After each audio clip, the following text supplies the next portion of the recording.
Welcome to the Blast Zone, the podcast where we dig up the bombs at Chick Hollywood and try to find out why they went up in flames. This week, we dive deep into one of the great horrors of modern life, magicians. This is Lord of Illusions.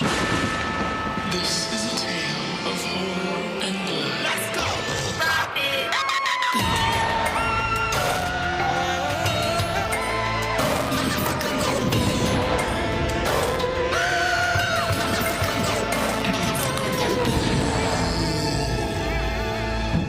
Welcome to the Blast Zone. Welcome to the Blast Zone. We are not a podcast about bad movies. We are a podcast about movies that did badly. That's right. I'm Jon Drake, in-house film critic of my Shudder account. And I'm Ian Dukes. I'm a demon with horns and bat wings and summonings about movies. Movies like Lord of Illusions, which we'll be talking about today. But before we get into that, Ian, how are you doing this week? Well, you know, we're wrapping up October, and man, I've watched a lot of scary things this month. Turns out the scariest watching of all wasn't for spooky season. It was the postseason. Oh. Talking Major League Baseball. Yeah. My team, the Dodgers, has gotten all the way to the World Series as we speak. The series is even at one game apiece. The Blue Jays, though by the time you hear this, it'll be further along, could even be done. But just like with me in horror movies, I find it really hard to watch when the anxiety level of what is about to happen gets too intense. So I know what you mean. what I think is a healthy choice that I've made is I decided to be intentional in how I consume sports. If things are going bad, I just turn it off and I catch up later. And with streaming TV, makes it really easy to miss the bad moments and rewind and enjoy the good ones if there are any. And people might say I'm not a real fan for watching like that, but the truth is I don't need to absorb fear or pain or heartbreak over a team of guys who I don't know and they don't know me, but still I'm some kind of fan. I'm hoping the World Series turns out more of a happily ever after than a terrifying bloodbath. But that's the thing with sports. You never know what genre you're getting yourself into. It's true. And I share a lot of your anxieties about sports, but I am in the enviable position of not having to worry about it very often. The teams I root for don't make it that far into the postseason. I'm a New York Mets, New York Knicks, New York Rangers, and Cincinnati Bengals fan. So I had just that one disastrous Super Bowl a few years ago, and the Rangers made it not too long ago, but couldn't close it out. So yeah, it's not a problem I have to deal with that often, but don't consume media that makes you feel bad. There's plenty of things to make you feel bad in the world right now, and That's true. why add to the pile? And those things are hard to turn off too. The real life stuff is some of the hardest to look away from. Absolutely. It takes a little discipline, but I think it's better for mental health. You do have to admit there would be some sweet irony in the Blue Jays winning the World Series right after Trump decided to impose more tariffs on Canada because he was mad at them for hurting his feelings. That would be the saving grace. I would feel okay with it being a win for Canada. But he did just say today, I think, that neither team is invited to the White House after, no matter what, because they're both run by garbage humans or whatever. Wow. It made less sense than that when he said it, I'm sure. I'm sure. I'm following the World Series. I'm not watching it. Don't really have a horse in this race. Sure. But I'm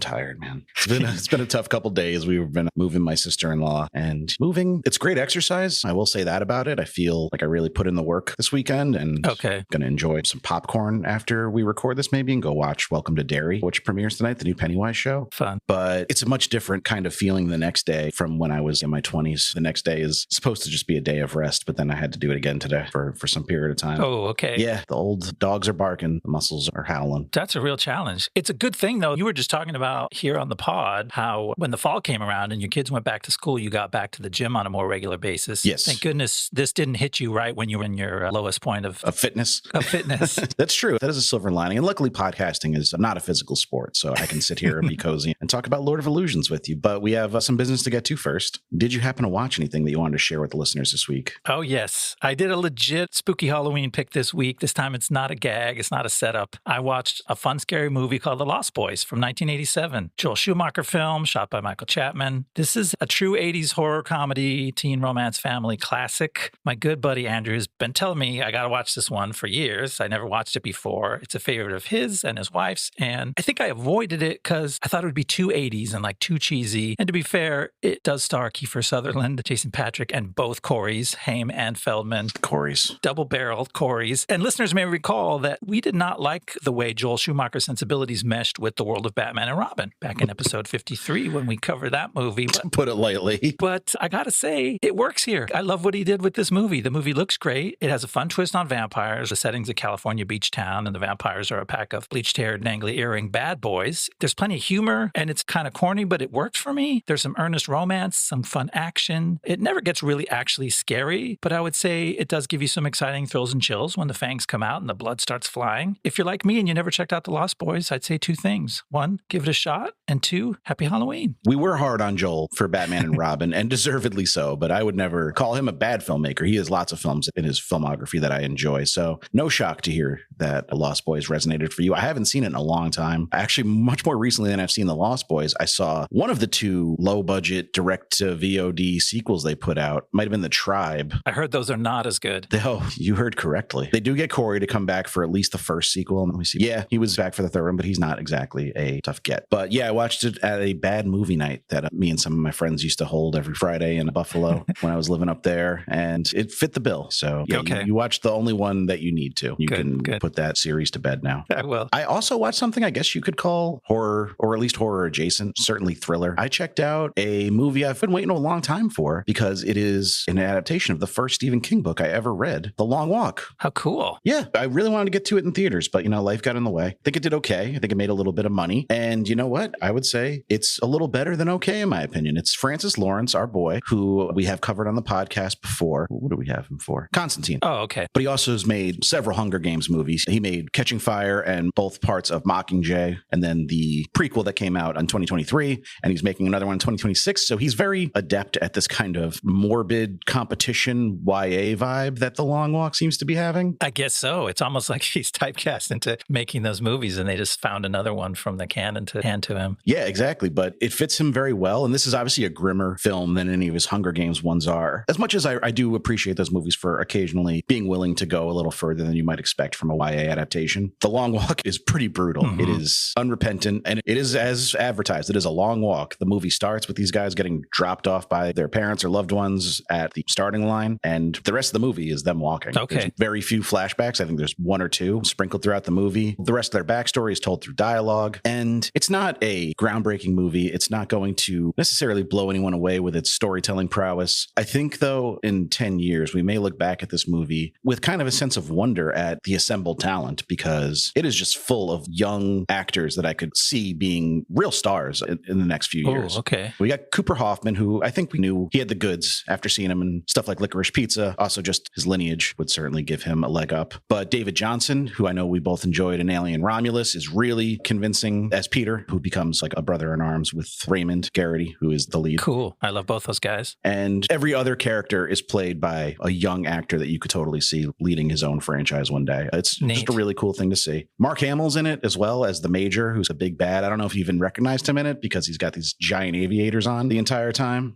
I did not. I've seen the first 30 minutes, and it was not until today when I Googled something on the movie that I was like, that's Mark Hamill. That's so cool. Yeah, it's cool that he's doing some roles like that. He's more of a voice actor these days, I would say, for sure, but he still can bring the goods in live action when need be, as evidenced here. And it's even got Judy Greer. There's not a lot of women in this movie because of the premise of it, but we do get some good Judy Greer time, and I will never be mad about that. Yeah. So I would say it's like a 3 out of 5 that gets bumped up to a 3.5 out of 5 just by the performances, but totally worth a watch. Nice. I made the mistake of starting The Long Walk and then slowing down, and they are getting ready to shoot me if I don't put that movie back on and finish it. Consider this a second warning. Yikes. A fun little tidbit about The Long Walk, though, that I texted you this earlier today, but I guess Stephen King didn't know and didn't bother to do any research about like how fast a normal person walks. Oh. So in the book, I think you had to walk 4.5 miles an hour constantly or you'd be shot. And that's a jog. That's a light jog. Okay. 3 miles an hour, I think, is the standard for walking. And that's what they retconned to be the actual speed you had to walk in the film, which is a little more reasonable. So I just thought that was funny. I was like, that's such an easy thing to research. And he didn't even bother. Is that really it? Or do you think he really thought that this was a race where these guys were pushing themselves to exhaustion from the first? No, he said in interviews, he's like, I don't know what I was thinking. Oh. That's like an asinine thing. Because I think it is supposed to feel like a trudge, not like you're being chased or anything like that. It's supposed to feel monotonous and dreary and slow. I see. And speaking of monotonous and dreary and slow.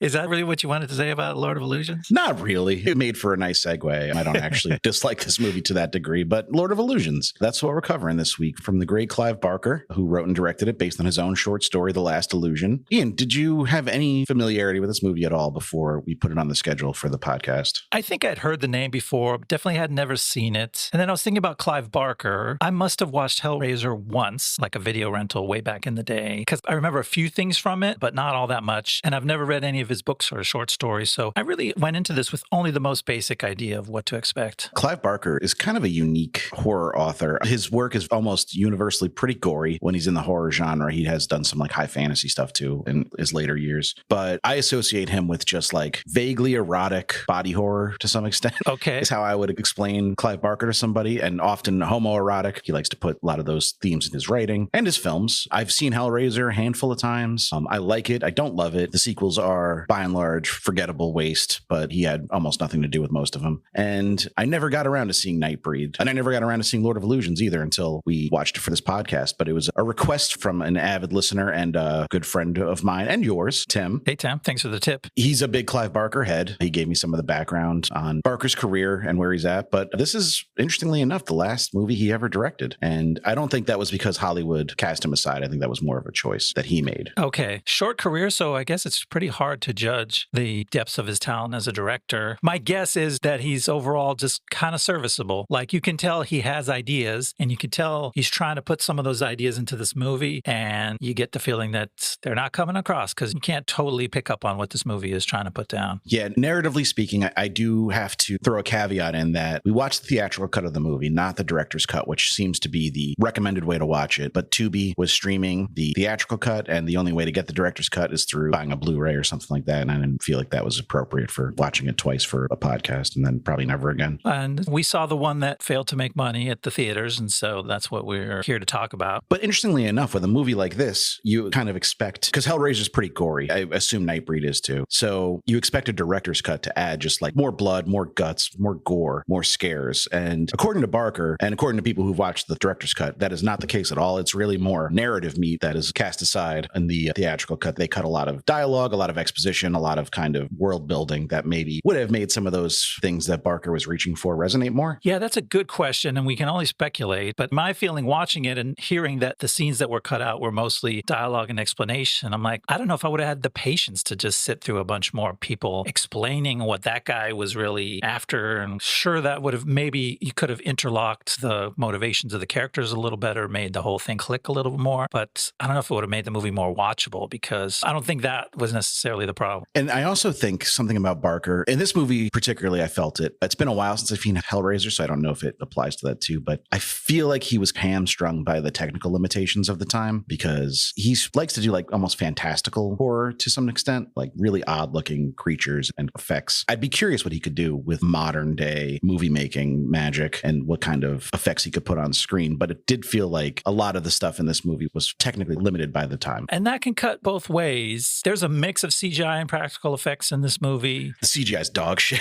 The CGI is pretty bad. It almost never makes the movie better when he adds a CGI effect. The practical effects, they are corny, but they're the kind of cheesy old-timey effects that I associate with a Clive Barker type of 80s and 90s horror movie. So I'm like, okay, that could be more engaging if it was done more realistically with more modern effects, but that stuff has a little bit of a charm to it for me. And so I'm willing to be scared and get on its level when it's doing like kind of clunky stop motion physical effects versus when it does a really bad CGI that's like, why does that skeleton look plastic and shiny when it's supposed to be a realistic looking human skeleton? You said something interesting there, that you can get on the level and be scared by those kind of cheesy effects. Were you scared at any point watching Lord of Illusions? Let me say, I was slightly scared the first time. And then the second time through, I felt like, oh, I must have brought that with me, because there's not that much scary. All the little scenes, even the shocking moments where something unexpected happens, something particularly cosmically horrific in the Barker style happens, I'm like, oh, that was fine. That was not scary. It's not terribly scary. There's always a sense of tension when you're watching a horror movie for the first time just because of the unexpected, but I don't think I was frightened at all. And like, the movie's not trying to scare you in the way that a jump scare heavy film is. You brought up the term cosmic horror. It's trying to tickle that part of your psyche of like, what are these terrible things that we have no idea about that exist in our world? But that's not necessarily scary. The thing that I think comes closest to relatable horror in this movie are the disciples of the bad guy, because these people who are slavish cultists, he's making them do horrible things to themselves. And that's the thing that most closely correlates to horror that you can feel, versus when it's like an old guy talking about how he's wielding the power of illusion. And he was born to murder the world. He says that a few times. It's not a cool thing to say. And maybe intentionally overblown, but that feels puffy and not particularly scary. When the disciples are like falling to their knees and crawling through broken glass, that's like, ooh, that can get you for a second. Yeah, it's upsetting. I don't know if it was scary, but I also found it a little unbelievable because as some old white guy, like you're going to act against your own self-interest just to worship at his feet, no matter how terrible and probably smelly he is. It just doesn't seem like it's based on any kind of reality. People wouldn't do that in the real world. That was one of the dots that didn't get connected in this movie. It's a cool concept to have a powerful wizard who inspires this self-destructive devotion from his cultists, but you got to give us something that suggests how that's possible. And in this case, it's just like, these people are dopes. Like, what are they doing? Did he ever host a reality show about being a good businessman? Like maybe that would have been. Yeah, no, there's not much to it. That's definitely one of the points that's lacking. Like, oh, I wish he was more credible. And there's some tension there. Like you said, there's evidence from things that Barker said that the villain in this movie is supposed to be a little bit of a schmo, a little bit sad. And in the end, he certainly deflates himself and says his dreams were stupid and he changed his mind kind of thing.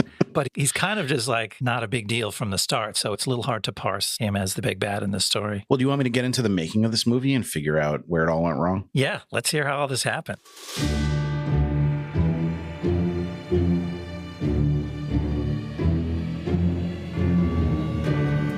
Lord of Illusions, released in 1995, was the third and final feature directed by horror legend Clive Barker. By this point, Barker had already changed horror twice over, first as the author of The Books of Blood in the 1980s, and then with Hellraiser, which made him a household name. Nightbreed followed in 1990 and was another ambitious mix of the grotesque and the spiritual, but by the time he started work on Lord of Illusions, Barker wanted to blend horror with something new, noir. Ah, the beautiful combination, horror noir. The film was based on his 1985 short story, The Last Illusion, which introduced private detective Harry D'Amour. In the story, D'Amour is a world-weary investigator drawn into a case involving a dead illusionist and a demonic conspiracy. Barker began adapting it for the screen in 1991 and spent the next few years shaping it into something larger and stranger. In interviews, he described his fascination with illusionists, calling them death and resurrection artists. He didn't want a straightforward horror movie, but a story that moved between magic, mystery, and hell itself. Production began in 1994. Barker cast Scott Bakula as D'Amour, saying he was the perfect mix of toughness and compassion, and Famke Jannsen after being struck by her photograph alone.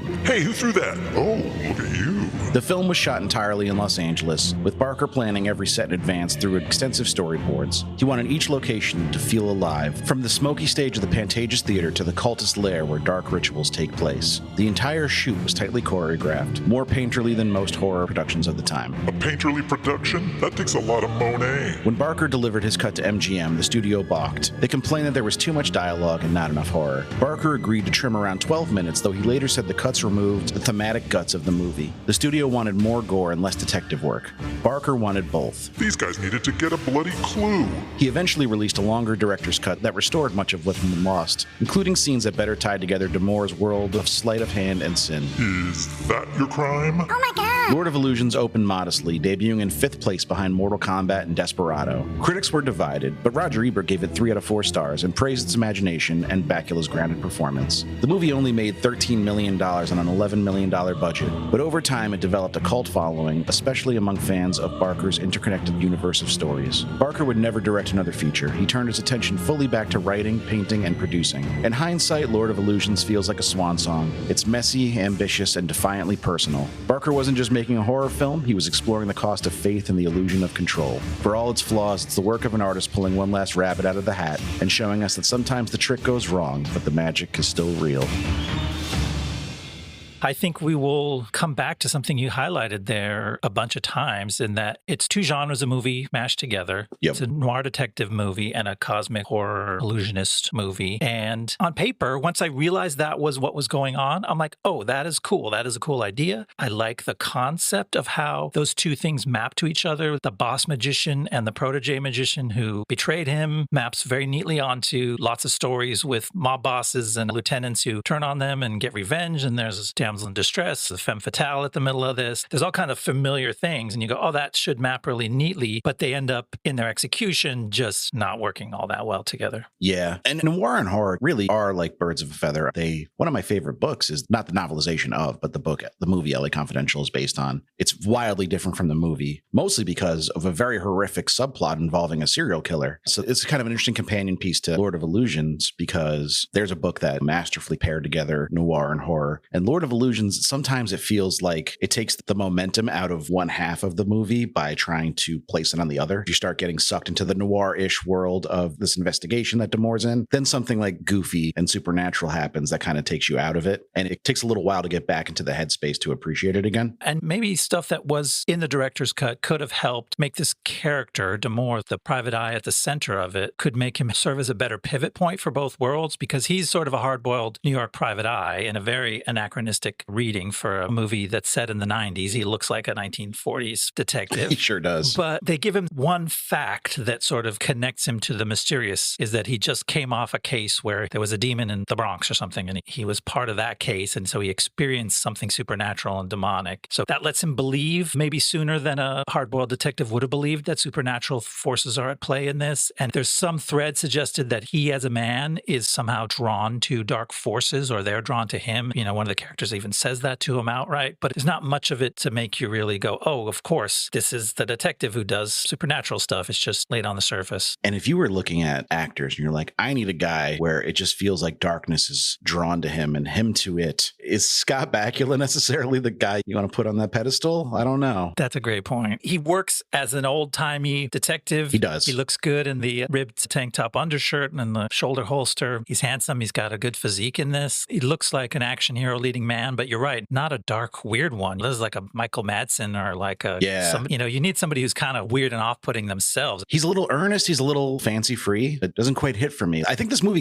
I had never seen him in something so serious, so I was intrigued to see how he played it. And it's not like he's bad in it. I just wonder if I've had too much exposure to his other roles to really see him working in this one. It could be that, or it could just be him. I do think that he's just, as much as he's playing tough and serious in this, he seems like a jovial, likable guy, and like you can't quite get away from that. And it's not that that wouldn't work as one of the sides of the Harry Damour character, but because the script doesn't give you enough of the literal stuff, you would need an actor who just brought that with him. And you're like, oh, this guy's obviously dark and weird and demons follow him around. And you don't pick that up natively from Scott Bakula, even though his name sounds scary. I am Scott Bakula. Ah, Count Bakula. No, and I had a fun thought experiment. I sent this to you as a question. I wanted to see who we considered the modern day Scott Bakula. The name I came up with was John Krasinski, as somebody who maybe was best known for comedy, was obviously handsome and had a physicality where he could be an action star, but definitely tried his hand at it. If you remember, Krasinski was Jack Ryan for a little while. Oh, yeah. And it just never quite connected the way you would hope. And now he's more of a director than anything at this point, which of course doesn't exactly follow a one-to-one trajectory of Scott Bakula's career. But I just thought kind of the way they tried to dip into more hard-boiled action roles and then maybe had to take a step back and reassess and go back to what they were best known for. Yeah, I think that's a good comp. The only name that I came up with was Chris Pine. Another Jack Ryan. Another Jack Ryan and another Star Trek alum. I always had the opposite impression of Pine, though, whereas when he first came out, I assumed he was just like a real serious type actor. And yes. Then we realized, oh, like this guy's a lovable weirdo as we went on. But I could see it. His arrow might point the other direction. But yeah, he has some of that rugged handsomeness and also eventually revealed his jovial side. Maybe the best Chris. Was he ever even in the conversation for the Chris's, or was that all the Marvel guys? I feel like Pine was an outsider to that, but I do feel like he's a dark horse and the guy you shouldn't sleep on. All right, you want to start going through the story? We can get into the nooks and crannies of this bad boy. Here we go. The year is 1982. In a rundown desert hideout, an illusionist named Nix, played by Daniel von Bargen, prepares his greatest spell. As his slavering disciples look on, Nix, who calls himself the Puritan, gets ready to sacrifice a kidnapped girl in exchange for great demonic powers. But just in time, a group of Nix's former devotees arrive on the scene. Led by Nix's talented protege, Swann, played by Kevin J. O'Connor, the junior magicians disrupt Nix's spell. They get an assist when the kidnapped girl shoots Nix in the chest. And finally, Swann neutralizes the dying Nix's powers by binding him in a black iron mask bolted directly into Nix's skull. Then they go to bury Nix's body in the desert where no one will ever find him. Nix's assistant, Butterfield, escapes the compound and utters a scream of rage at the loss of his master. Now, it's 13 years later. A hard-boiled New York private detective named Harry Damour arrives in Los Angeles on a boring insurance fraud case, but quickly stumbles into something much more sinister involving the characters we met in the previous scene. One of the former rebellious magicians, named Quaid, has just been stabbed with 7 silver scalpels by the vengeful assistant Butterfield. Harry steps in and drives off Butterfield and throws his supernaturally strong henchman, Ray Miller, out of the window. But Miller somehow survives the 3-story fall and disappears into the night. Before he dies, Quaid warns Harry of the return of the Puritan. Meanwhile, in the intervening years, the young rebellious protege, Swann, has become a rich and famous stage magician. After Swann reads about Quaid's death in a newspaper, his wife, Dorothea, played played by Famke Jannsen, fears her husband is at risk, so she tracks down Harry D'Amour and hires him to look into what's going on. Dorothea invites Harry to her husband's sold-out show at a prestigious Hollywood theater. But during the show, Swann's newest illusion goes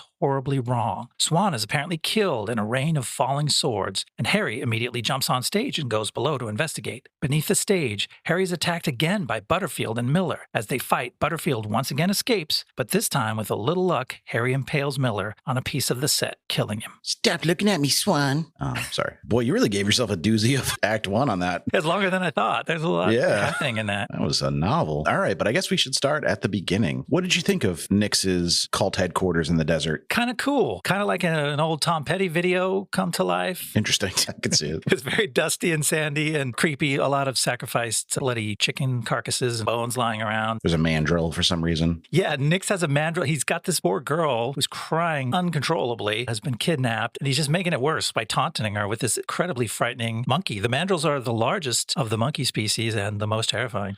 Was that second part like on the Wikipedia, or did you ad-lib that one? I ad-libbed the most terrifying, but Wikipedia does say they're the largest monkey. Oh, okay. Yeah, we immediately get a sense that Nix is a bit of a sadist with his treatment of this young girl, but that should not have been hard to parse from the fact that he has a cult desert hideout. Usually not a sign of high moral character. No, especially not the way this one looks. It's well decorated. It's all run down. The floors are all covered with sand like it's been pouring through the windows for years. And there's all this creepy graffiti on the walls that's mystical and evil looking. I don't mean this as a knock on Daniel von Bargen, because I think he's a fine actor. I've liked him in other stuff. If you recall, he has a pretty prominent role in Super Troopers. He's the state police or the highway patrol supervisor. Oh, I'd forgotten that. But he's pretty great in that. But that's what I think of when I think of him as an actor. Like, he was George's boss on Seinfeld. Yes, I remember that. When I read that, I'm like, oh, now I can picture him. He's definitely like a character actor that's mostly cast in comedic roles, right? Comedic roles is kind of a buffoon. And then only after hearing Barker say that, yeah, Nix is meant to be a bit of an oaf, kind of a schmo, as you put it. It makes sense. And I feel like that sounds mean, but he's just not like a super imposing, charismatic kind of antagonist. So it didn't quite click with me at first. Yeah, he's the kind of guy you would cast to play an angry school principal or George Costanza's boss. That's perfect casting for him. And you're like, oh, so he's like an actual scary demon wrangling mystic. And you're like, okay. But the action sort of takes you away. Like, I was excited, not knowing that I was watching a prologue. I was excited that, oh, I'm watching a cosmic horror movie about powerful wizards. And it starts with a climactic showdown, basically, for all the marbles. I'm like, that's pretty fun. You can almost ignore Nix throughout that first section because there's a lot of action and it's pretty cool. It would have been really great if that was the end of the movie and it did the thing where it's like record skip and Swann's like, yep, that's me. You're probably wondering how I got here. And then we go back.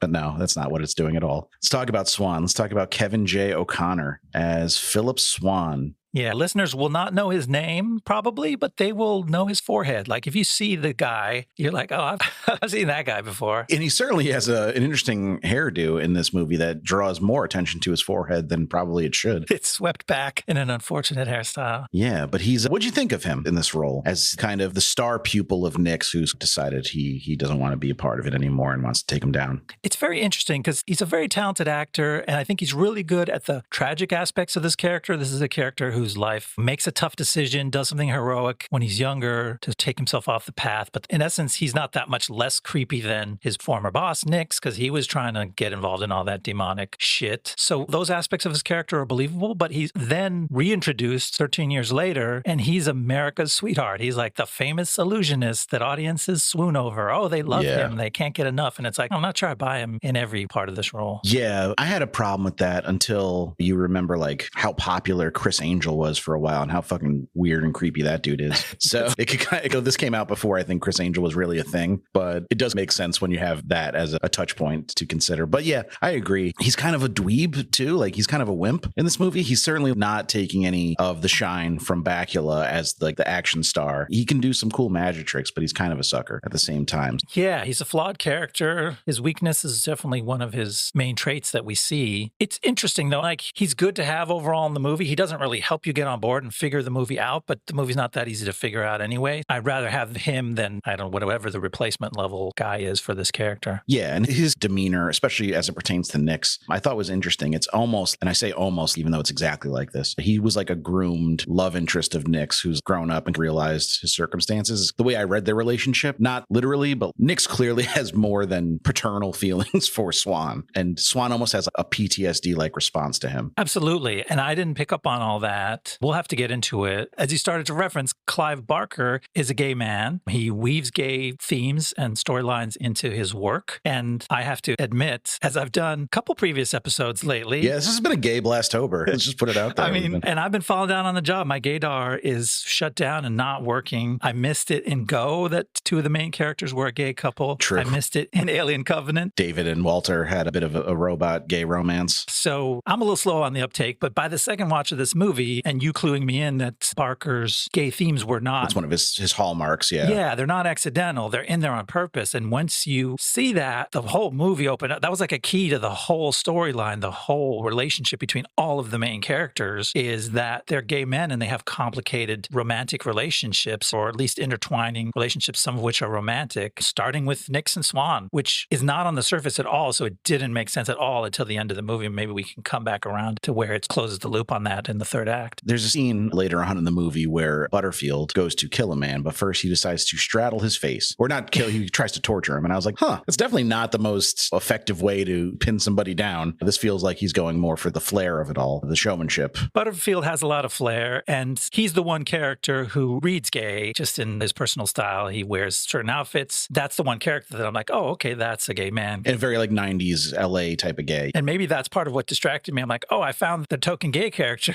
I didn't realize this was a film that wasn't going to stop with tokens. It was like, no, this is just integrated into the world of this. I think Harry is the token straight character in this movie. Yeah, I think you're right. The other way around. Yeah, but that is something Clive Barker's been known for sure. I have to credit my buddy Tim again for cluing me into that. Yeah, thank you, Tim. That's just the whole movie just opened up for me when I realized what was really going on. Yeah, and now we already talked about Bakula. Let's talk about Famke Jannsen. This was her real breakout role. She'd been acting a little bit, but not much. We'll get into it at the end of the episode like we always do. But so she plays the grown-up version of the little girl from the beginning who's terrorized by Nix and his mandrill. Oh, that sounds bad. But she's asked to do a few different things in this movie. Like she's playing the femme fatale, so you always have to question her motives and her true objectives. Does she actually care for Swann? Does she care for Damore? Is she manipulating one or both of them? She plays grief well. I think she's a very talented actor, and I think she did good. I don't have much to criticize about it. I think she did what she was asked. Yeah, she's very effective. She's obviously gorgeous, so she makes a great femme fatale that you're like, oh, I get it, why the private dick is swooning over this dame, but also not in a cartoonish way. Like she feels kind of real. Yeah, and she would actually go on to be a Bond girl later that same year, which is how I always knew her, and I had a big crush on her when I was a kid because she was Xenia Onatopp in GoldenEye, which was my first Bond movie I was old enough to actually see when it was new and get into. So that was a special movie for me with Sean Bean too. A lot of my favorites. That's a foundational movie, I guess. I never even thought about it like that, but yeah. So yeah, Famke Jannsen as Dorothea Swann. She gets a thumbs up from both of us. Yeah. Let's talk about the big set piece in the first act, which is the swords escape trick, except minus the escape part, because that didn't happen. Yeah. Intended escape. It's a fun scene. They set this up. Like we said, it's a little bit implausible when you see crowds basically swarming the streets trying to get into the Pantages Theater in time to see their hero, the amazing magician Swann. Everyone wears tuxedos. Yeah. That's how much respect the world has for this illusionist. He's got a whole dance troupe on stage. It's a production. Yeah. This is like a Vegas level production. And I think it's a really cool set piece. It's the coolest kill in the movie, even though you got to put kill in air quotes, but it's long, it's drawn out, it's gory, it's uncomfortable. It's pretty horrific to watch. The effects are all effective. That's a bad way to say it. Yeah. The effects are all like well done. All the gore is pretty believable. It's not going for real like gross out level gore, but just enough where you can wince at the imagined pain he's going through. That's very uncomfortable. To quickly describe it for people who haven't seen it, it's an illusion where the magician is strapped down to the stage with his arms splayed, and there's a rotating thing of 7 swords hanging 25 feet above him, and they're each timed to let go at a certain point. And so it's an old magician's escape trick where you have to escape just in time to avoid the fatal danger, and something goes wrong, and he gets his arm out, he gets his neck out, and then he's stuck. He can't get anything else out, and one by one the swords come down and pierce his limbs and eventually his torso, and he apparently dies, which we find out later. I guess we're already spoiling one of the movie's big twists, is that was staged, but it's like 10 minutes later we find it out too, though. It's not like the movie dangles that thread for very long. It's not the deepest thing, but it's a twist in a movie that's structured like a detective mystery with lots of twists and lots of people where you don't understand their motivations the first time you see them, and they slowly unfold. And this is the one where the movie works the best at that. It kind of has you going. You're like, oh, this is the guy, and like he's dying on stage. And then the bad guys are there. And so you assume, Harry assumes that, and the audience assumes right away, oh, the bad guys did it. It's Butterfield and Miller again. They're the ones who killed Swann. My least favorite law firm in all of Los Angeles, Butterfield and Miller. Do not call those guys, no matter matter what the bus benches tell you. Correct me if I'm wrong, but they never actually explain how he faked this trick. We know that Valentine helped him do it, but we don't really know the logistics of it. Yeah, he asked Valentine later, did you help him fake the trick? But I mean, we know that Swann is a genuine wielder of magical powers, so you just assume that he was doing real magic. All right, was there anything? Yeah, there's one thing I wanted to point out here. So we talked about when Harry first gets mixed up in this magical world, he has this fight with Butterfield and Miller in this apartment where Butterfield has stabbed Quaid, and he's got this skinhead with him who's just really angry and really strong, and he keeps coming no matter how many times Harry conks him with something and knocks him out. He keeps getting up. So Harry does a little judo on him, flips him towards this open window, and then pushes him through, and he falls out 3 stories to the pavement, ostensibly dies. The police arrive. They cover him with a sheet because they're like, oh, there's a dead man here on the street. And then they go to look at him, and he's not under the sheet. And the detective is like, what happened? They're all like, oh, I guess you didn't kill him after all. No body, no crime. Yeah, I mean,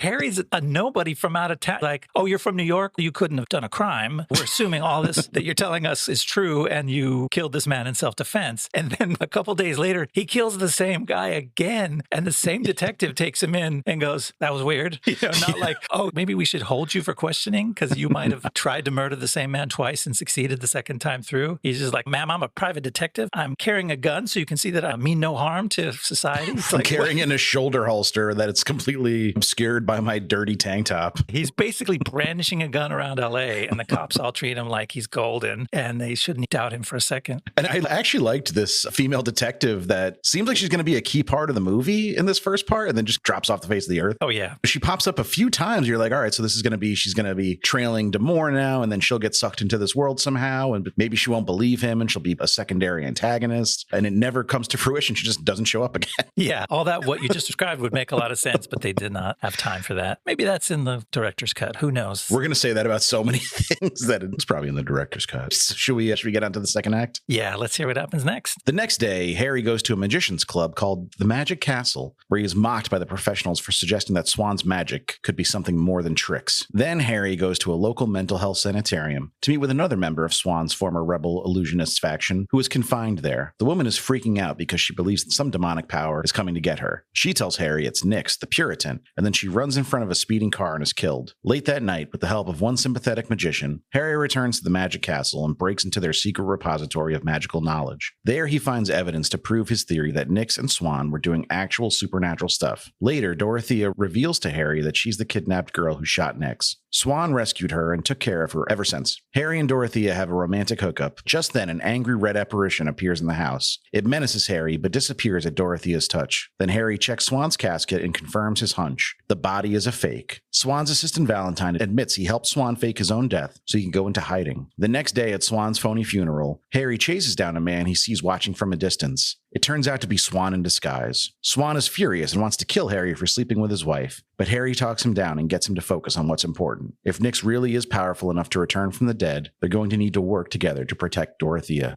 I like that Swann literally does the don't be suspicious thing from TikTok, where Ben Schwartz as John Ralphio on Parks and Rec watches his own funeral from a distance, but he gets caught. That was a funny scene. A lot of this that we'll talk about in Act 2 starts to border on funny and not on purpose, unfortunately. Not on purpose. It just gets a little silly. He meets this woman in a sanitarium who the doctor in charge of her is none other than Barry Shabaka Henley, a very classy actor who's punching way above this movie's weight class. A Michael Mann favorite, if you're familiar with him. He's great in many Mann films. He has 2 lines in this movie, and you're like, oh, here's a cool actor that I like. Oops, that was it. That's all we see of him. But I felt like it got to Lieutenant Frank Drebin levels of like silliness, and that Harry's like talking to this woman. She's obviously mentally disturbed. There's one of the nuns that run the sanitarium following close behind because, boy, this woman really, you got to be careful not to upset her. She's very mentally disturbed. She thinks demons are coming for her. And he gets her to admit the Puritan is coming. And then she bolts out into the street, and it's an empty street. It's actually just like a little driveway. But you hear the sound of an incredibly fast speeding car coming up off screen, and he turns the corner and she's dead. And then he just goes, he doesn't actually say anything, that just cuts away from the scene. But if he had stayed there, like, what does he say to the nun at that point? Oh, sorry about that. And just walk off. My bad. Hold on, though. I don't want to gloss over the whole Magic Castle scene. There's some good stuff that happens there, but more importantly, I believe we have a tidbit. I have a little tidbit. I've personally been to the Magic Castle.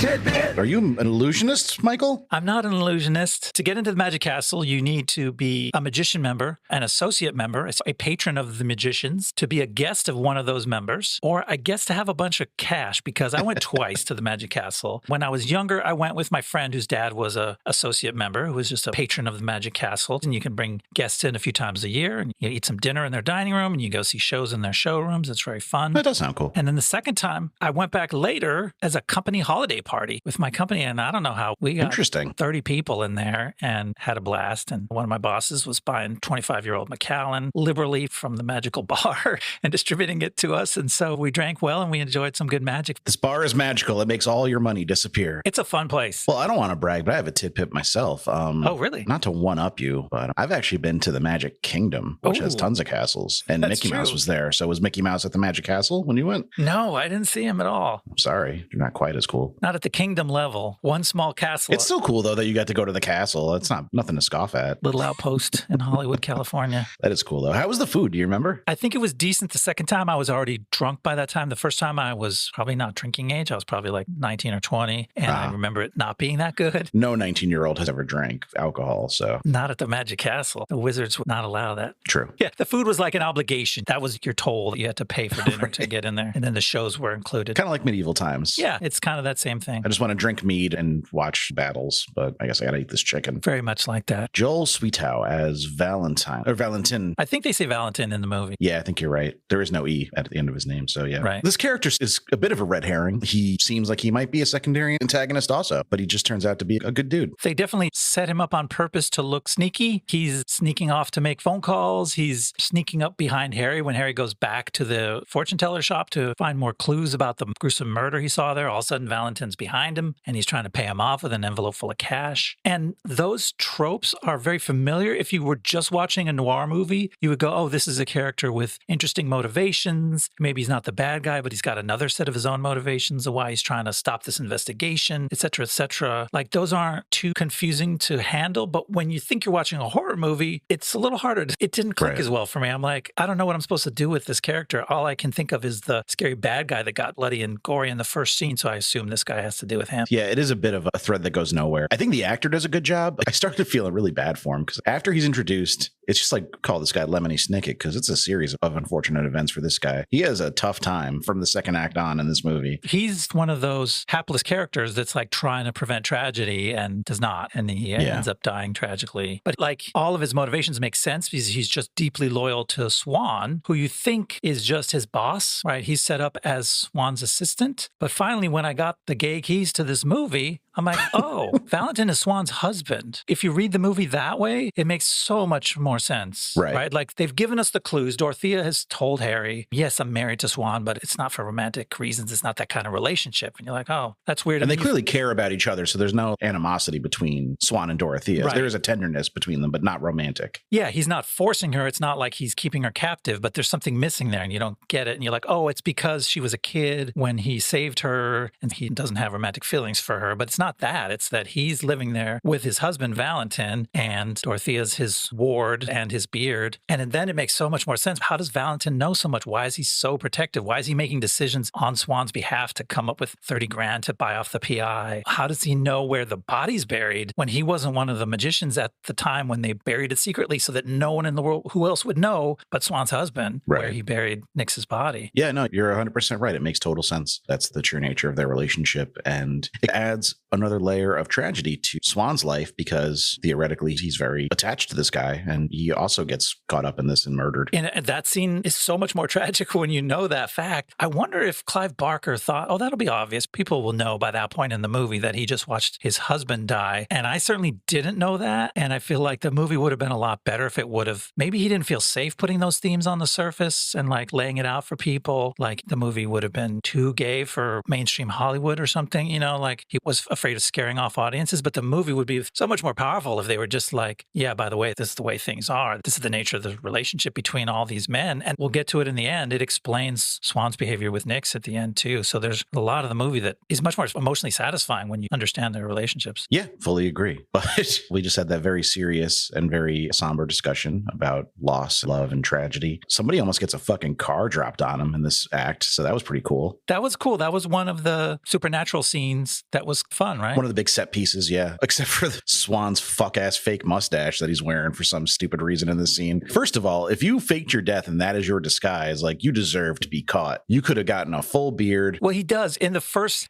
So he had a fake beard and a fake mustache under the fake beard? Is that what we're to posit? At first, Harry only sees him from a long way off. There's only a long shot of it. And it's like a pudgy guy with a beard and a mustache. And he walks off and Harry chases him down. And by the time Swann pops out and reveals himself inside this tunnel where Harry's cornered him, he's skinny again and he's just wearing the fake mustache, but it's like a bridge so that, I guess, to help the audience know that it's the same guy and he just followed a guy who was wearing a disguise. But it's unfortunate that he has to do this tense action moment of holding a car vibrating over the hero's head while wearing a fake mustache. Just to drive home the gay themes of this movie even further, the mustache can best be described as a John Waters mustache. No, wait, John Waters, doesn't he have a pencil mustache? That's kind of what he has, doesn't he? I thought Swann had more of a bushy, sort of a cop mustache. Should we solve this in the show notes and post a picture of Swann's mustache and the listeners can decide? Is it more Waters or Selleck? We'll have to figure that out. Maybe I was projecting that it was a John Waters mustache. You know what it is? I think he's wearing a John Waters fedora. Maybe I think that's maybe what you were keying off of. I was just in a very John Waters headspace when I was watching this movie. That could be a thing. You get the sense that he was never actually going to kill D'Amour here. He was never going to drop the car because he drops the car and D'Amour has like a good 10 seconds to get out of the way before it actually lands on him. He makes it look threatening, but he easily dodges it. So this is where Swann's living while he's in hiding, right? Yeah, there's signs that he's got stuff there. He's got a box full of fake mustaches, at least. It looks like a place I can only describe as somewhere the Ninja Turtles would live. Like, they might be right next door in the next unit over. Yeah, it's definitely in their neck of the woods. It's a funky old drainage tunnel. Maybe Pennywise was down there too. Oh, yeah. You don't get to pick your neighbors when you live in the sewers. It's true. It's wise. Wise words. Let's talk about one more thing before we wrap up this act. Harry and Dorothea hook up. What did you make of that scene? It was very 90s in the sense that the consent was more implied than concrete is a generous reading of it, I would say. Yeah, more like cross your fingers and hope you had it. Because I get where it's like old-timey movies had that thing where... Oh, shut up and kiss me. Yeah, a tough guy and a femme fatale would get in a room and it would seem like they're sparring and suddenly they're kissing. And I think he was trying for that. But I was like, whoa, dude, that feels like assault. Like he went out of nowhere and just leans in and starts kissing on her. And yeah, the movie does not take place in the 1940s, much as the set dressing and some of the costuming would have you believe. It takes place in the 90s where stuff like that is not super great. No. And again, it's another thing where if you understand the relationships, it makes sense. Dorothea is not just disillusioned with her husband. She's never been in a romantic relationship with her husband and probably never been in a romantic relationship with a man. She was this kid and then she was sheltered by Swann while she grew up and had to pretend to be his wife. She could theoretically be a virgin. Like, this could have been her first time, which is not great. No, that's not great either. Maybe that's not the best way to try to take it on. But like, she's definitely not allowed to live out her romantic life as she came of age and became a full-grown woman, which she is by this time. She's been repressed in at least some ways. Maybe she's had other relationships on the side in secret, but she doesn't get to live her truth. Somehow I doubt that she's had other relations, though, because Swann is strangely jealous, even though he clearly is not romantically tied to her. Yeah. Where he does say something like, oh, like, why do you want to stick around so you can keep fucking the woman I love? Yeah, but you love her like a buddy. Yeah, he's very protective of her, which it makes sense. And it explains the other weird thing. Did we even put a note about that? The weird red tesseract that attacks Harry right after the sex scene. No, the timing of that, though, makes a lot more sense once you realize that it was actually not Nix, but Swann who sent this kind of apparition to attack D'Amour. Yeah. It looks like hot dog shit. It's explicitly set up as a fake because Dorothea comes down the stairs and goes, oh, it's Nix. And it's not Nix, it's Swann. The scene before that, Valentin was acting sneaky, sneaking around, listening to the sounds upstairs and then getting on the phone and calling some mysterious person. It was clearly Swann. Then Valentin goes out on the balcony to watch as the winds start to whip through the trees as Swann sends his illusion to the house. And then it chases Harry around and sends fire cobras after him. And I don't know what it's supposed to be. It's unfolding geometric thing is like... Yeah, it reminded me of The Lawnmower Man. Yes. Or a movie like that, but was not an effective use of the effects budget, let's say. I got to stop tying the word effects effective into effects because that is not great speaking. I'm tired, man. But you're describing the problem. It was a weird choice. Once it unfolds, it's like these sparkly CGI panels, and then they unfold, and then they turn into more of a traditional sort of optical effect of a distorted red human. Yeah. And then the fire cobras are obviously like an optical effect, not a CGI effect. But it's almost like they asked the computer programmer, like, what can you do? How do we get this character into the scene? He's like, oh, I got a cool thing where like these origamis fold around. And I'm like, that's cool. Do that. You know what's scary? Triangles. What if we just had a bunch of triangles? And it's like, all right, whatever. Yeah, buddy. Very cheap of us to attack Clive Barker that way. He probably put a lot of thought into that, but it didn't work out great. That scene specifically is the one I'm thinking of when I'm like, I feel like he has good ideas that could be appropriately scary and horrific, but he just didn't have the means to get them on screen the way he envisioned them. And that's a perfect example of it. Yeah. That it just doesn't translate from whatever was in his head. Yes. How does the tortured husband send a powerful illusion? I mean, that's the meat of the movie is what it's called. His power is supposed to be illusions, and it's supposed to be very affecting to people. And it just kind of makes Harry freak out and shoot a gun unnecessarily. Many such cases. Yeah, he's supposed to be the Lord of Illusions, Michael. But another example of this is, what would you even call this thing that attacks them in the Magic Castle when they break back in? Yeah. It looks like something out of Ghostbusters, like something that was meant to frighten the characters in the movie, but not the audience watching the movie. It's a very fine line to walk. You expect that from a movie like Ghostbusters, but not from the rated R Lord of Illusions from the twisted mind of Clive Barker. You know, like it just...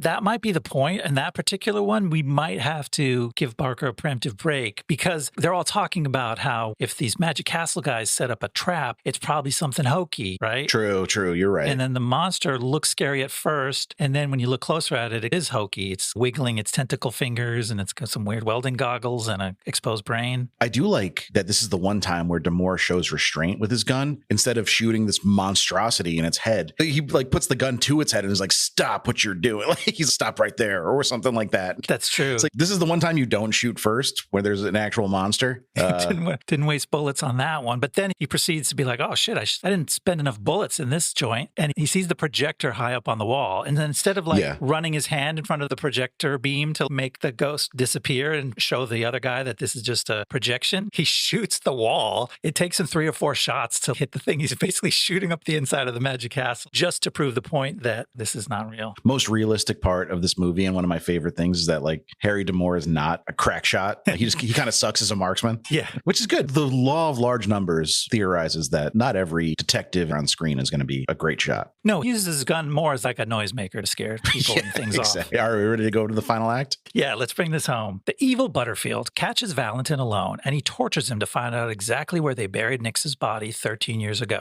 Then he kidnaps Dorothea and heads out to the desert. Butterfield forces Valentin to dig up Nix, whose blackened body starts to show signs of life. Harry and Swann arrive at the gravesite, but it's too late. Nix's body is gone, and a carved-up Valentin breathes his dying breath. So they head to the original desert compound. At the compound, Butterfield removes Nix's iron mask, and his body comes back to life. And a new group of slavish disciples has been gathered. They chop off their own hair, and they crawl through broken glass to contribute to Nix's power with their own suffering. Nix grabs Dorothea, and he hovers in the air with her as a bottomless pit opens beneath him. Then he casts a spell that causes a thunderstorm inside the great hall. In exchange for Nix escaping the grave, the dirt floor of the hall turns to mud and swallows up all of Nix's tortured disciples. Finally, Harry and Swann arrive. Swann confronts Nix, but Nix uses magic to break Swann's bones and give him a brain aneurysm. Meanwhile, Harry tries to escape with Dorothea, but Nix catches up to him and corrupts his mind with dark illusions. But Dorothea finds Harry's gun, and once again, she shoots Nix just like she did when she was a girl. Only this time, it's right through the center of his forehead. But Nix doesn't die so easily. Filled with rage, Nix begins transforming into a hideous demon. But although Swann is nearly dead, he uses his last ounce of strength to levitate Harry into Nix, knocking the demonic creature into the pit of his own making. Nix falls into the depths until he finally hits the magma at the bottom and ignites in a fireball. Back on the surface, Swann dies from his wounds, but Harry and Dorothea survive, and they flee the compound into the desert night. Just as a final burst of magical energy erupts from the pit, strips all the flesh from Swann's bones, and collapses the hole in on itself. Very efficient cleaning service, that burst of magical energy. Yeah, it's like, let's get rid of all this evidence and put a bow on the end of the story. So Nix comes back. He doesn't look great. I don't mean that the effects are bad. I just mean he looks like he's aged. He's been, of course, buried in the desert for 13 years, you know. Yeah, take something out of a man. Some hardship, for sure. But he comes back with a new accessory,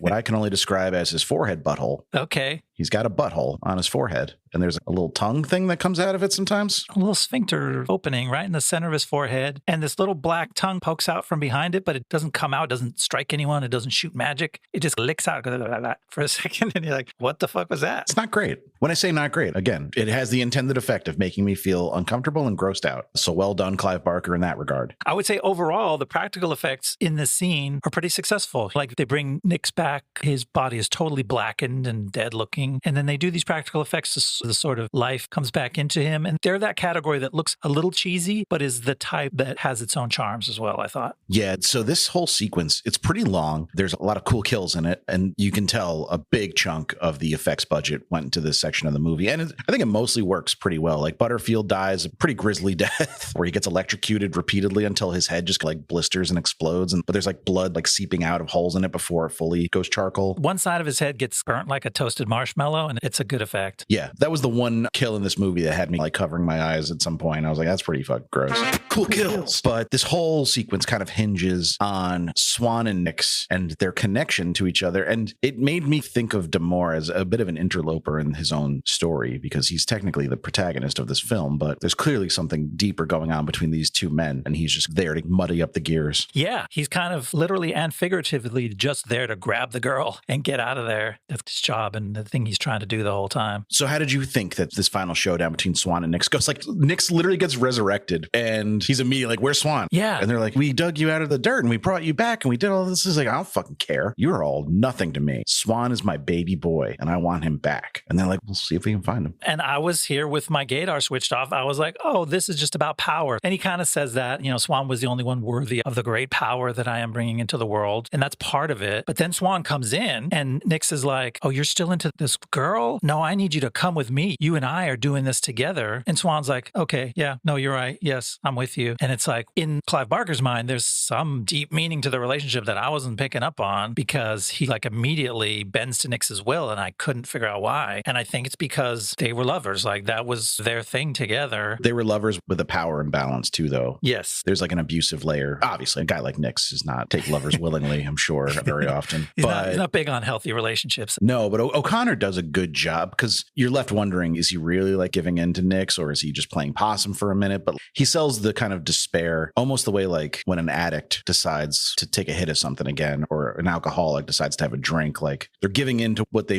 want deep down, but they're like, they hate themselves for it. And that came through with just the word yes. He keeps saying repeatedly over and over when Nix says things to him, but like he really sells the kind of hopelessness that Swann is feeling at the moment. I think you're exactly right with that. It sells, and I didn't get what he was selling until later. And then I'm like, oh, like you said, it's a ex-lover getting pulled back into an abusive relationship. Yeah. And it makes so much more sense. And it makes sense why he has to die and why the final act of the magic that consumes Nix has to consume Swann. It creates much better irony. If Swann was just like the smart young guy who was the rebel magician who realized his boss was evil and killed him, then it wouldn't be meaningful that that same evil has to take him in the end. It's meaningful because he was a partner of Nix, which isn't shown in the movie, but now we realize is heavily implied. And now that thing that he got into, that evil abusive relationship, in the end kills him too. And that makes it sad and ironic. Another thing that's sad and ironic is that when you start fighting Nix, he turns into an old sweet potato.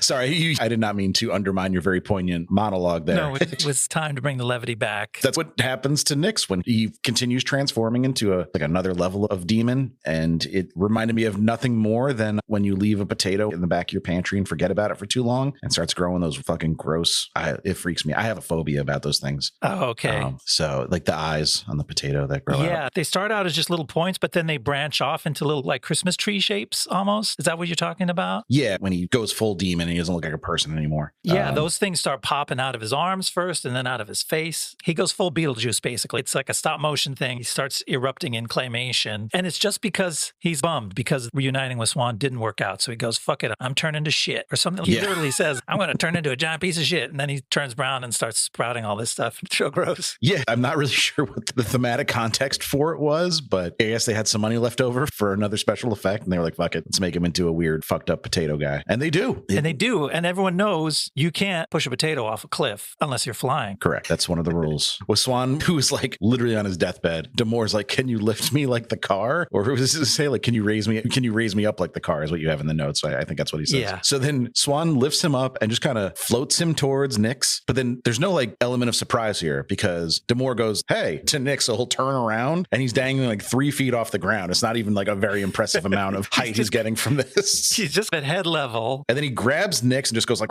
and pushes him. But as we both discussed off mic, you would have so much more leverage with your feet on the ground if all you were trying to do was push this guy into a pit. Yeah. I don't understand what the point of this was. Nix is standing next to the pit, and somehow Harry, who's across the room, thinks there's no way I could run up to him and push him in there. That wouldn't work. I need to be floating. If it was like, yeah, can you shoot me? Can you cannonball me into him through the air? Then okay, maybe that would have been a thing. If he would have launched him in there. That's what Wolverine and Colossus do in the X-Men comic books. Except like you described it, he moves him over there very slowly. So he has zero momentum. He has zero leverage because his feet are in the air. And he basically like sticks his thumbs in his eyes and goes, meh. And thankfully that's enough. At first I was like, maybe he thinks Nix will hear him coming if he like runs up to him. So maybe the floating is so there's no footsteps. But then before he even gets right behind him, he goes, hey. And like Barker's undermining himself at every turn with this move. I think they just needed Swann to have some involvement in defeating Nix for it to tie the whole story together. But they could have thought that out a little better. Exactly. Swann needed to be heroic with his last breath, and they wanted to make it a callback. So like, remember the car? Oh yeah, that was cool when you did the car, but it has nothing to do with what we need here. Unfortunately, there's no cars in this room, so you can't really help us. Yeah, and then the movie ends kind of abruptly considering how big this final set piece was and how long the sequence goes on. It's just like, they push him into the hole, the thing erupts after Dorothea and D'Amour leave. We see Swann's flayed bones and Kachizi effect, and then credits. There's no epilogue, there's no kind of putting a bow on it, like we don't know where Dorothea and D'Amour go, and that's fine. But I feel like movies nowadays, they tend to end a couple times, and this one really just abruptly shuts down. I like a movie ending on the guy and the girl running off into the night. That feels romantic and open-ended to me. It did try one little thing, which is another case of its reach exceeding its grasp. For about 15 seconds, there's a camera sort of randomly wandering through the halls of the hideout while you hear echoes of things that Nix and maybe other people said during the movie, like quotes from the movie. And it's just like a highlight reel of things that sound meaningful, perhaps, to hear repeated at the end of the movie, but they don't really link up, unfortunately. And you get it, it's moody, and it goes, oh, he said he was born to murder the world. That was pretty fucked up. But it's like, I don't know, there's not much more that you can take from it than that. Yeah, I completely forgot about that little sequence. Maybe that is the epilogue that we were looking for. Yeah, but it's like, maybe in the director's cut, those lines are like so much more poignant because of some meaning that's established that we didn't get. I bet it makes sense in the director's cut. I'm just going to keep saying that for everything. Even the next movie we cover, if there's something bad in it, I'm like, I bet they cover that in the Lord of Illusions director's cut. Oh, yeah. So that's Lord of Illusions. Do you want to hear something about where these people ended up in their careers after this? Yeah, for sure. All right. So we talked about Barker. He actually got his start as a writer for theater productions in the mid-70s until The Books of Blood became a hit. The first one was published in 1984. First, he wrote films before he got into the director game. He wrote 1985's Underworld and 1986's Rawhead Rex, which was based on his own short story of the same name. And then he would adapt his 1986 novella, The Hellbound Heart. We all know what that would become. 1987's Hellraiser. Oh, there you go. Which catapulted him to a new level of fame. Then he would do Nightbreed in 1990. He has not written or directed anything since, but he continues to be a prolific writer of fiction, both horror and otherwise. But he's not quite a George R.R. Martin level of unfinished projects, but I know he has like a lot of half-finished series of books and things that fans are clamoring for. And he's said in recent years that he's like really trying to drill down and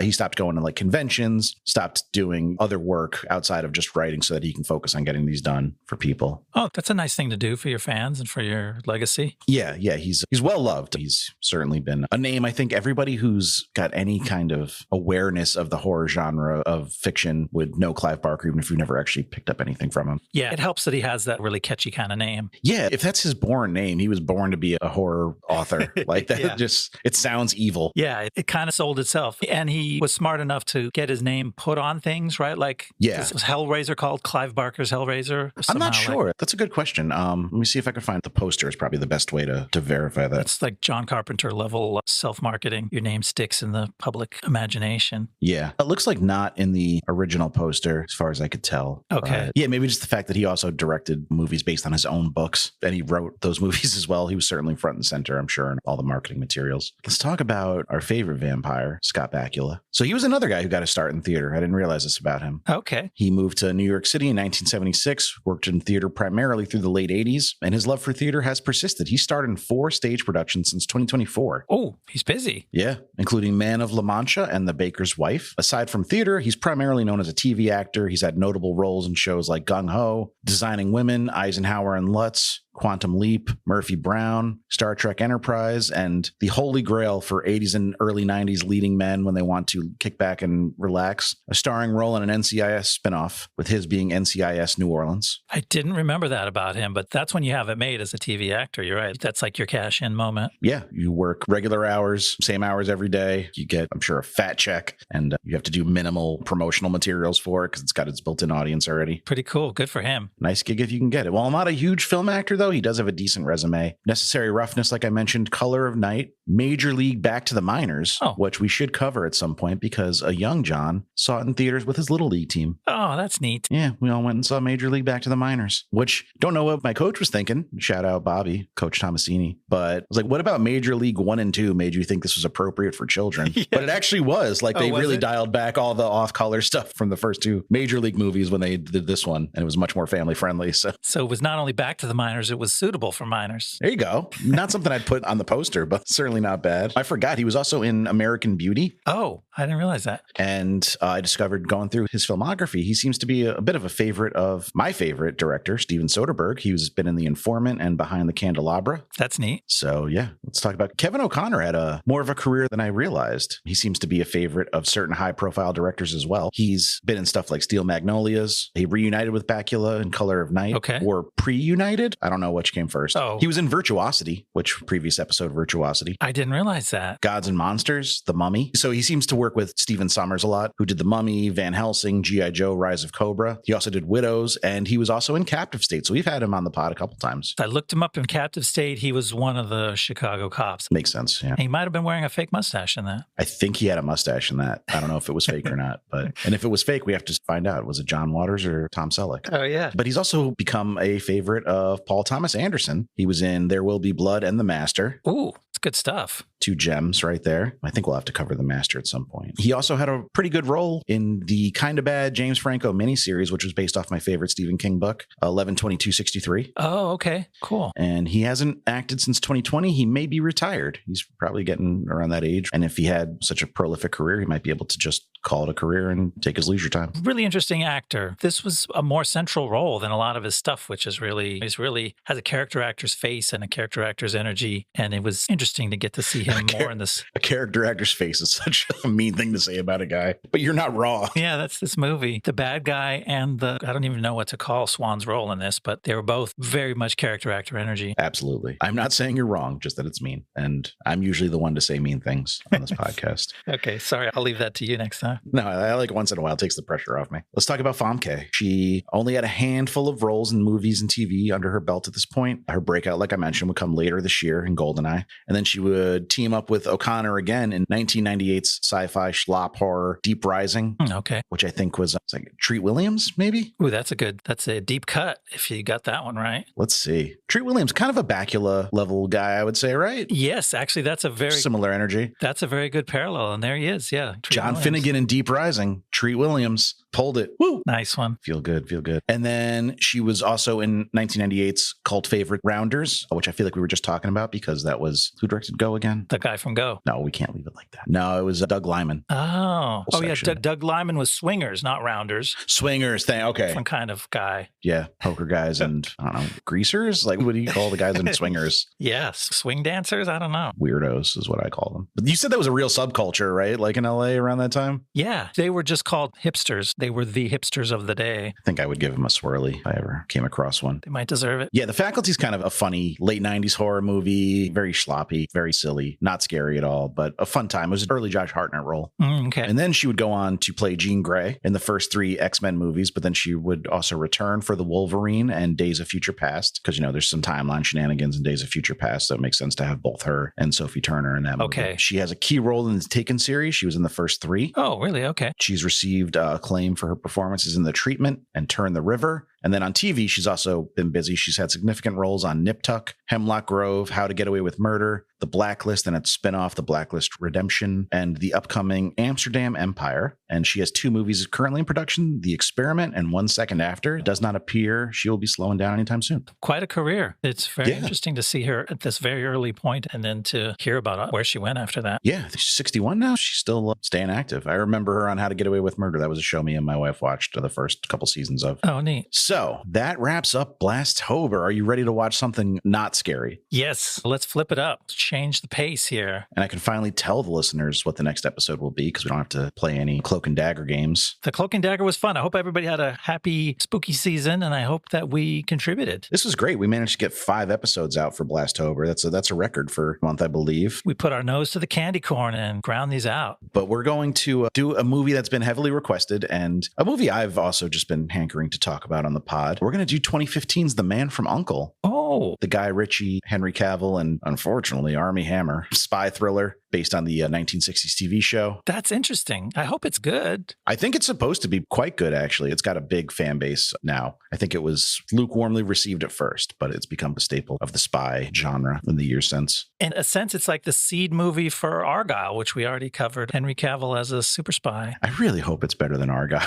It's got to be, right? But yeah, that'll be our next movie. Then 2 weeks, we're going to go back to our every other week schedule. Yep. You guys can rate, review, subscribe to the pod. Spotify lets you do it. Apple lets you do it. You can even leave comments on episodes on Spotify if you want to let us know how you felt about that particular episode. Oh, yeah, that'd be neat. We appreciate those. It helps new listeners find the pod. It does something to the algorithm to make us more discoverable if you leave reviews and ratings. Please tickle the algorithm for us. Email us, blasthomepod@gmail.com if you have any questions, movie suggestions, insights, just want to chat about movies. We love hearing from you. And you can also follow us at Blast Home Pod on Twitter and Blast Home Pod, the whole Blue Sky thing, Blast Home Pod on there as well. And we'll see you next time in the Blast Zone. See you next time in the Blast Zone. The Blast Zone.